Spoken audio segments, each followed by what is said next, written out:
15 দিন শান্তিপূর্ণভাবে হয়েছে।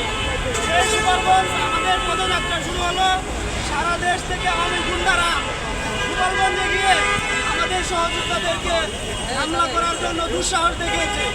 এদের এই দুঃসাহস এবং এদের এই এত বড় কলিজা, এদেরকে আমরা সারা বাংলাদেশ থেকে নির্মূল করে ছাড়বো ইনশাল্লাহ। আমরা বলতে চাই, গত 16 বছর আওয়ামী গুন্ডারা, আওয়ামী সন্ত্রাসীরা দেখেছেন কিভাবে আমাদের সাধারণ মানুষ থেকে শুরু করে রাজনৈতিক ব্যক্তিবর্গের উপর কিভাবে হামলা করেছে, কিভাবে দমন নিপীড়ন করেছে।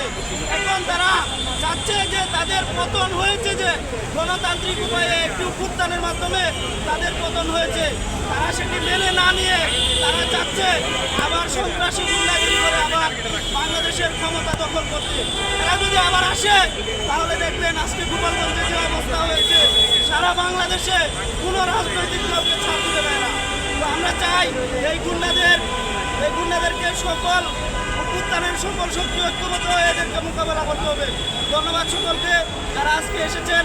আমরা এখানে আজকে 10 জন এসেছি, কালকে 100 জন আসবো, এরপরের দিন আমরা 1000 হবো। ইনশাআল্লাহ আমরা ঐক্যবদ্ধ থাকবো।